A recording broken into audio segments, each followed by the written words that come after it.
Back to my online classes. Today we will discuss about computer application, block diagram of a computer, and this is your first video, and this is all about a basic computer for 11th class. So we will start. What is a computer? A computer is an electronic device that manipulates information or a data. It has the ability to store, retrieve, and process data. You may already know that you can use a computer to type a document, send an email, play games, and browse the web. You can also use it to edit or create a spreadsheet, presentation, and even videos. ये आप बच्चों को सब कुछ पता है, ये basic है, फिर भी मैं आपको करवा रही हूँ. Different types of a computer, that is important to know you for the future.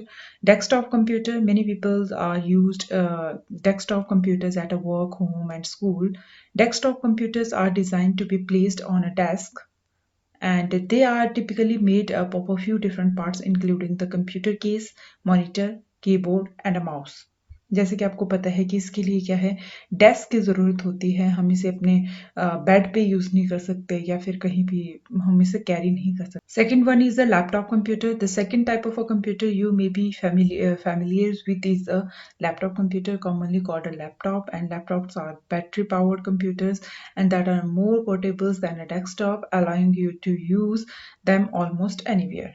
ये भी आपको पता है, यहाँ शो कर दिया मैंने. थर्ड वन टैबलेट, ये उनके लिए है बेसिक कंप्यूटर जिन्होंने 9th-10th में कंप्यूटर नहीं पढ़ा है, नहीं रीड किया है कुछ भी, फिर वो 11th में जाके थोड़ा कंप्यूटर रखते हैं, तो उनके लिए थोड़ा सा बेसिक है जो कि अच्छे से समझ पाए. टैबलेट कंप्यूटर्स और tablets are hand held computers that are even more portable than the laptop. Instead of a keyboard and a mouse, tablets use a touch-sensitive screen for typing and navigations. The iPad is an example of a tablet. ये आपको नीचे show हो रहा है. Simple इसमें ये एक smartphone की तरह होता है. Block diagram of a computer, मैं आपको पहले डायग्राम ही शो कर लेती हूँ. ये देखिए हमारे पास जो किस तरीके से प्रोसेसिंग होती है पूरे कंप्यूटर की, ये इसमें है. सबसे पहले हम डाटा एंटर करते हैं. फॉर एग्जांपल हमने कोई लेटर टाइप करना है तो उसके लिए डाटा एंटर करने के लिए हमें इनपुट यूनिट की ज़रूरत होती है. इनपुट यूनिट में हमारे लिए इनपुट डिवाइसेस की ज़रूरत होती है जो मैं अभी डिस्कस करूँगी. इनपुट यूनिट में आपका कीबोर्ड, माउस और स्कैनर, यानी कि जिससे आप डाटा को कंप्यूटर में फीड कर सकते हैं. ठीक है, that is a computer unit.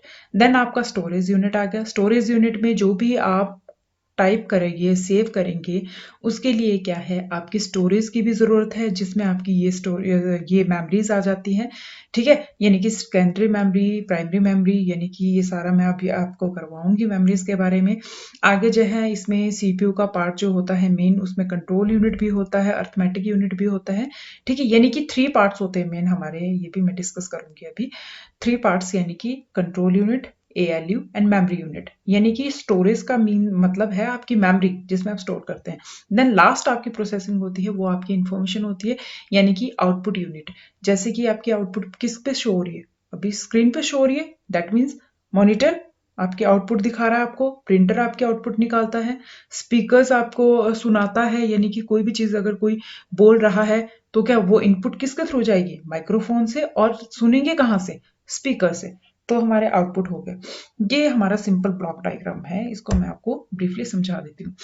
Mainly computer system consist of 3 parts that are central CPU, input device, output devices. समझा दिया मैंने. The central processing unit is divided into 2 parts again, arithmetic and a CU. The set of instructions in this form of a raw data. यानी कि starting में जो भी हम instructions देते हैं या कुछ जैसे प्रोग्राम्स होते हैं ऐड करने के लिए, वो रॉ डाटा होता है, यानी कि ऑर्गेनाइज डाटा इंफॉर्मेशन नहीं होती है.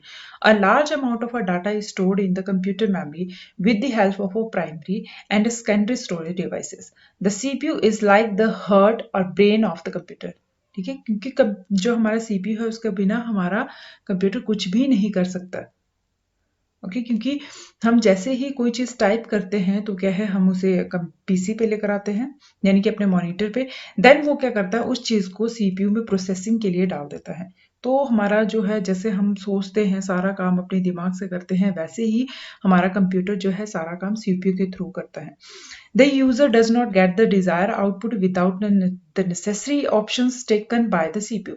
The central processing unit is responsible for the processing of all the instructions which are given by the user to the computer system. The data is entered through the input devices such as the keyboard, mouse, etc. ये भी समझा दिया मैंने अभी कि हमने अगर data enter करना है तो हम कीबोर्ड, माउस, स्कैनर्स, माइक्रोफोन, बहुत सारी चीजें होती हैं जिससे हम क्या है अपना डाटा एंटर कर सकते हैं. This set of instruction is processed by the CPU after getting the input by the user, and then the computer system produces the output. The computer can show the output with the help of output devices to the user, such as the monitor, printer, etc. There are the parts of the computer: CPU, storage unit, ALU, control unit. ये आपको मैंने block diagram में भी show किया था. Next आ गया हमारा first जो आ गया central processing unit. The computer system is nothing without the CPU. Naturally, so it is also known as the brain or heat of a computer. The CPU is an electronic hardware device which can perform different types of operations such as arithmetic and logical operations. The CPU contains two parts: arithmetic logic unit and control unit. We have discussed briefly arithmetic logic unit in the next slide. मैं आपको बता देती हूँ control unit काम क्या करता है हमारा. सिंपली जितने भी हमारे ऑपरेशंस होते हैं, अब हम घर पे नॉर्मली यूज करते हैं अपने पीसी को, तो हमें इतना पता नहीं होता. स्कूल में भी ज्यादा क्या कर लेते हैं, हम एक प्रोग्राम कर लेते हैं. बट जब हम कोई सॉफ्टवेयर बनाते हैं, कोई एप्लीकेशन बनाते हैं, तो क्या है एक साथ हम बहुत सारी इंस्ट्रक्शंस देते हैं, बहुत सारी कमांड्स देते हैं. वो सारा जो क्या है हमारा सीपीयू कंट्रोल करता है कि कौन से इंस्ट्रक्शंस पहले एग्जीक्यूट होगी और कौन सी बाद में. बस यही हमारा जो है कंट्रोल यूनिट काम करता है. उसमें क्या है वो क्यूई बना लेता है, बहुत तरीके से क्या है वो अपना काम करता है, कंट्रोल करता है पहले कौन सा ऑपरेशंस चलाना है, ये कौन से ऑपरेशंस को, कौन से एग्जीक्यूशंस को कितना टाइम देना है. अगर इसका टाइम इतना है तो फिर से क्या है वो उस टाइम में फिर से वापस रख देता है ताकि उसकी प्रोसेसिंग फिर बाद में आए. यानी कि सारा कंट्रोल जो है ये यहीं से ही होता है. ठीक है. Arithmetic and logic unit. Arithmetic logic unit में ये है जब भी आप कोई arithmetic addition, subtractions and all that आप परफॉर्म करते हैं, वो सारा प्रोसेसिंग जो है आपकी सीपीयू में जाके अर्थमेटिक यूनिट में होती है. लॉजिकल में क्या है आप यूज करते हैं कि अगर सैलरी ग्रेटर देन इतनी होगी या less than, equals to, not equals to, वो सारी आपकी लॉजिकल यूनिट जो है सॉल्व करती हैं सारी प्रोसेसिंग. ओके. नेक्स्ट आ गया storage. Storage unit means your memory unit. यानी कि यहाँ पे क्या होता है, जितनी भी आपकी स्टोरेज होती है, जितने भी आपके प्रोग्राम्स होते हैं, चाहे वो टेम्परेरी हो चाहे वो परमानेंट हो, वो सारे स्टोरेज यूनिट में जाके स्टोर होते हैं. All about in this basic of a computer.